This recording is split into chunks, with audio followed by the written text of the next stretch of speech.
I sent a gift box to my wife's office. 10 minutes later, she was destroyed. Reddit cheating stories. I remember the day clearly, the day I decided to surprise my wife, Mia. I thought I was being romantic. I thought I was doing what every loving husband should do. But 10 minutes after that gift box arrived at her office, everything I thought I knew about love, trust, and marriage went up in flames. Mia and I had been married for 8 years. We met in college. She was this confident, radiant woman who seemed to light up every room she walked into. I was just an ordinary guy, quiet, focused on my engineering degree, and completely out of her league, or so I thought. But she chose me. She said I made her feel safe, grounded. For years, our marriage was perfect, at least, it seemed that way. We had our ups and downs, sure, but I never once doubted her love for me.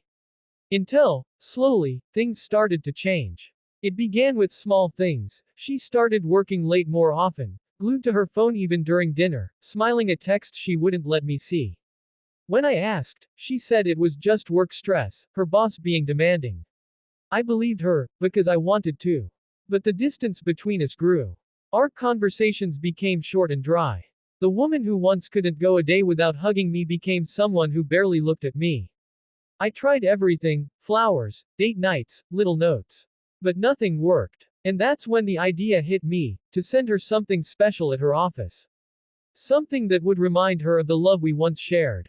I wanted to make her feel appreciated again, maybe reignite that spark. So I spent hours preparing it.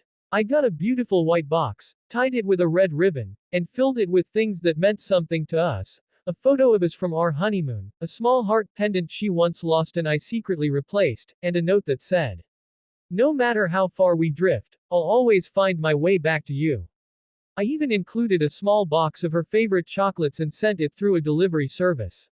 She had no idea it was coming. I imagined her smile, her coworkers teasing her about how lucky she was.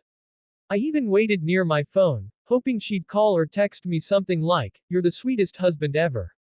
But that call never came.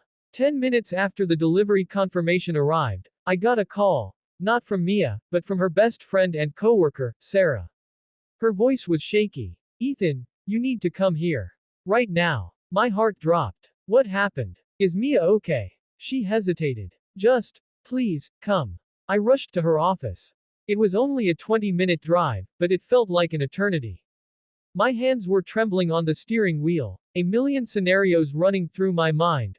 Maybe she fainted, maybe she got into an argument, maybe someone stole something. But when I arrived, what I saw froze me in place. The reception area was tense. People whispered as I walked past. And then I saw her, Mia, sitting on the floor of her office, crying uncontrollably, her hands clutching her phone, her coworkers standing around awkwardly. And on her desk was my gift box. Opened. At first, I was confused. Why was she reacting like this to a simple surprise? Then Sarah pulled me aside and whispered, "Ethan, she got exposed." Exposed. I repeated, my chest tightening.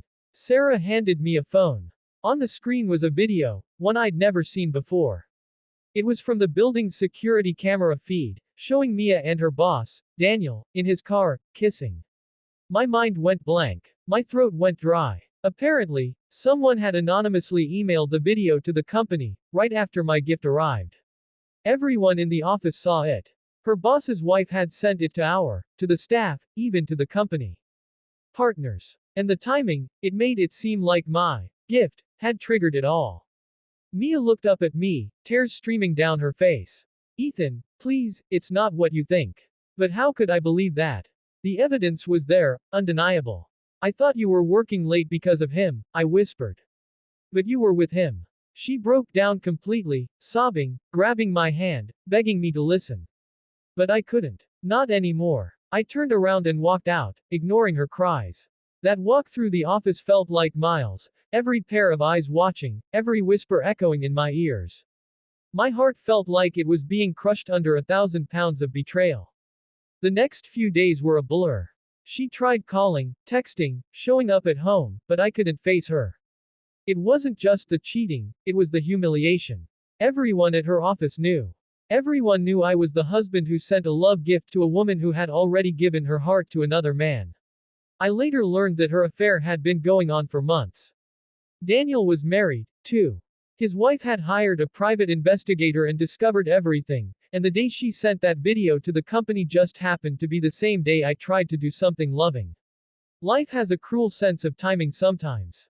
Weeks passed. The divorce came quickly. She lost her job, her reputation, everything. And though part of me pitied her, another part couldn't forget the pain she caused. But something strange happened after the storm settled. I realized that maybe the gift box, that simple act of love, had been fate's way of showing me the truth. Had I not sent it that day, I might have kept living in ignorance, trying to fix something that was already broken beyond repair. Months later, I started rebuilding myself. Therapy helped. So did time. I reconnected with friends I'd pushed away, traveled, and slowly learned to love myself again. One evening, as I watched the sunset from my new apartment, I thought about that day, the day everything fell apart. And I realized something profound. Sometimes, destruction is just the beginning of rebuilding something stronger. That gift box didn't destroy her. It revealed who she truly was. And in doing so, it freed me.